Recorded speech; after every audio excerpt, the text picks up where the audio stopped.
आज हम इकाई 8 जंतुओं की संरचना एवं कार्य से संबंधित अभ्यास प्रश्नों को हल करेंगे। पहला प्रश्न है, निम्नलिखित प्रश्नों के सही विकल्प छांटिए। का है अंतः कंकाल बना होता है। हमारा कंकाल जो होता है वो दो प्रकार के होते हैं। एक होता है बाह्य कंकाल, जिसमें आते हैं बाल आते हैं, नाखून आते हैं, शींग आते हैं, खुर आते हैं। और दूसरा जो त्वचा के अंदर पाए जाने अस्थि और उपास्थियां होती हैं, वो हमारा अंतः कंकाल में आता है। तो त्वचा के ऊपर जो कंकाल है वो बाल है और शींग है, और त्वचा के अंदर जो कंकाल है वो अस्थियां एवं उपास्थियां हैं जो अंतः कंकाल में आती हैं। तो हमारा चौथा विकल्प सही हो जाएगा, अंतः कंकाल बना होता है अस्थियों एवं उपास्थियों से। ख मनुष्य के गुर्दे का भार होता है 125 ग्राम, 250 ग्राम, 300 ग्राम, 500 ग्राम। तो एक वयस्क मनुष्य के गुर्दे का जो औसत वजन होता है, भार होता है, वो 120 ग्राम से 150 ग्राम तक होता है। गुर्दे जो होते हैं आप लोग जानते ही सेम के आकार के होते हैं और मुट्ठी के आकार के बराबर होते हैं। तो यहां पर जो हमारा पहला विकल्प हो जाएगा 125 ग्राम, वो हमारा सही हो जाएगा। गाय ब्रेल पद्धति क्या है? तो ब्रेल पद्धति जो है वो छूकर अक्षरों की पहचान करना है। इसका फर्स्ट ऑप्शन सही हो जाएगा।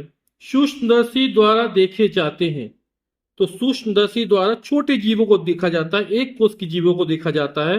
तो इसमें हमारा जीवाणु जो है वो सही हो जाएगा, क्योंकि मेढक, केचुआ, मछली ये हमको अपनी नग्न नासों से ही दिखाई दे जाते हैं। और जिनको देख ले कि सूक्ष्मदर्शी यंत्र की आवश्यकता पड़ती है, ऐसे जीव सूक्ष्म जीव कहते हैं। तो सूक्ष्मदर्शी द्वारा देखे जाते हैं, वो हमारे जीवाणु हो जाएंगे। अगला है, एक वयस्क स्वस्थ व्यक्ति का हृदय 1 मिनट में धड़कता है। तो जो आंसर हो जाएगा वो हमारा 72 बार हो जाएगा। इसका सेकंड ऑप्शन सही हो जाएगा। प्रश्न संख्या 2 है, रिक्त स्थानों की पूर्ति कीजिए। का हृदय शरीर के विभिन्न भागों में को पंप करता है। तो हृदय क्या पंप करता है? रुधिर को, या रक्त लिख सकते हैं, ब्लड। तो यहां पर खाली स्थान में आ जाएगा रुधिर। रुधिर बोल दें, चाहे ब्लड बोल दें, और चाहे रक्त बोल दें। मनुष्य में श्वसन द्वारा होता है। तो मनुष्य में जो श्वसन होता है वो फेफड़ों द्वारा होता है। हृदय के प्रमुख 2 कक्ष हैं। तो आप जानते हैं हृदय में 4 कक्ष होते हैं, 2 अलिंद होते हैं और 2 निलय होते हैं। तो यहां पर अलिंद और निलय आ जाएगा। वातावरण में होने वाले परिवर्तनों का अनुभव हमें द्वारा होता है। तो हमें ज्ञानेंद्रियों द्वारा होता है, सेंसस ऑर्गन या ज्ञान की इंद्रियां बोल सकते हैं। और ये 5 होती हैं, आंख, कान, नाक, त्वचा और जीभ। शरीर में रक्त छानने का कार्य करते हैं। तो रक्त छानने का जो कार्य करते हैं वो वृक्क करते हैं। इसको अपन गुर्दे ही बोलते हैं, अंग्रेजी में इसको किडनी बोला जाता है। प्रश्न संख्या 3 है, निम्नलिखित में सही कथन पर सही तथा गलत कथन पर गलत का चिन्ह लगाइए। पाचक अंग और पाचक ग्रंथियां मिलकर पाचन तंत्र बनाती हैं, ये बिल्कुल सही है हमारा। पक्षियों में बाह्य कर्ण पाया जाता है, ये गलत है हमारा।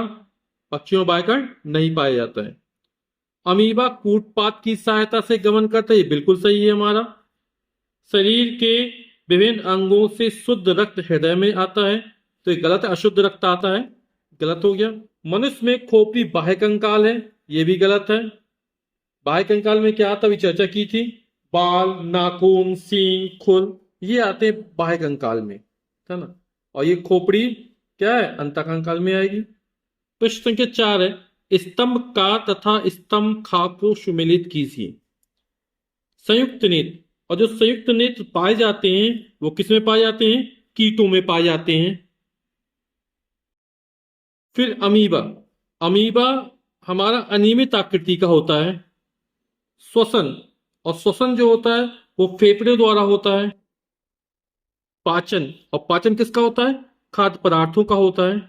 और उत्सर्जन की जो प्रक्रिया होती है वो वृक्क द्वारा होती है। प्रश्न संख्या 5, निम्नलिखित में अंतर लिखिए। ऐच्छिक क्रिया और अनैच्छिक क्रिया को अंतर लिखना है। ऐच्छिक क्रिया मतलब जो हमारी इच्छा के अनुसार क्रिया होती है, जो हम दिमाग से सोच समझ कर करते हैं, ऐसी क्रियाओं को हम ऐच्छिक क्रिया कहते हैं। जैसे पढ़ना हुआ, खेलना हुआ, बातें करना हुआ, ये हमारी क्या है, ऐच्छिक क्रिया है। अनैच्छिक क्रिया ऐसी क्रियाएं जो हमारी इच्छा का कोई प्रभाव नहीं पड़ता है, वो अपने मन से होती रहती हैं। ऐसी क्रियाओं को हम अनैच्छिक क्रियाएं कहते हैं। तो ऐच्छिक क्रियाओं में वे क्रियाएं जो हम दिमाग से सोच समझकर अपनी इच्छा अनुसार करते हैं, ऐच्छिक क्रिया कहलाती हैं। अनैच्छिक क्रिया में वे क्रियाएं जिन पर हमारी इच्छा का कोई प्रभाव नहीं पड़ता है, अनैच्छिक क्रियाएं कहलाती हैं। ऐच्छिक क्रियाओं के उदाहरण क्या हो जाएंगे? जैसे पढ़ना, खेलना, बातें करना। अनैच्छिक क्रियाओं में गर्म वस्तु अचानक छू जाने पर तुरंत हाथ हटा लेना। फिर बाह्य कंकाल और अंतः कंकाल में अंतर लिखना है। बाह्य कंकाल त्वचा के ऊपर पाए जाने वाले कंकाल को बाह्य कंकाल कहते हैं। इसमें क्या आता है? बाल आते हैं, नाखून, सींग, खुर आदि। और त्वचा के भीतर या अंदर पाए जाने वाले कंकाल को अंतः कंकाल कहते हैं, जैसे अस्थियां यानी हड्डियां एवं उपास्थि। प्रश्न संख्या 6, नीचे दिए गए चित्र को नामांकित कीजिए। तो ये पूरा का पूरा चित्र इसी तरह आपकी किताब में बना हुआ है।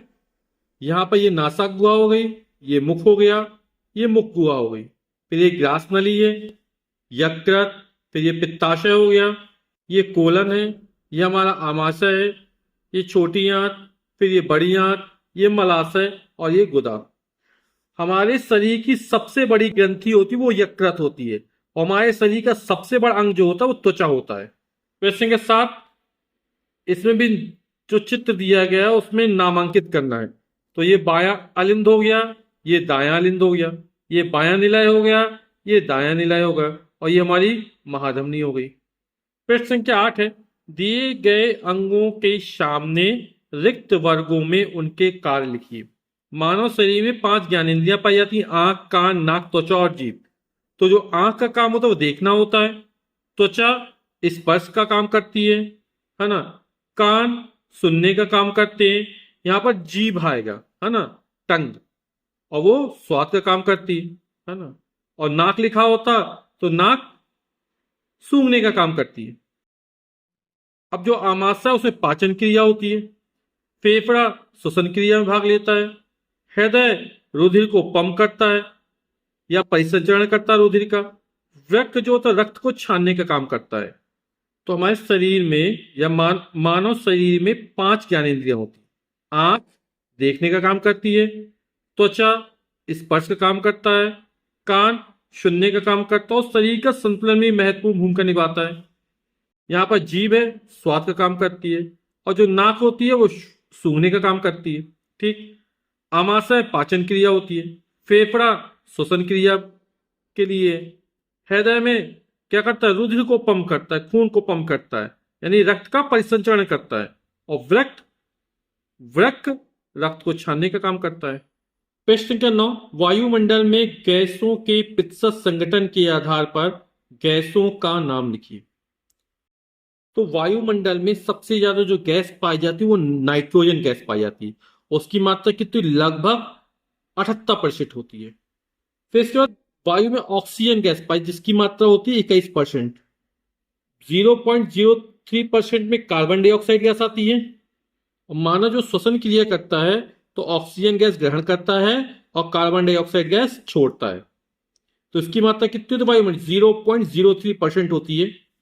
और 0.97% में अन्य गैसें आती है, इसमें जलवाष्प हो गया, हाइड्रोजन गैस हो गई, बहुत सारी गैसें हो गई।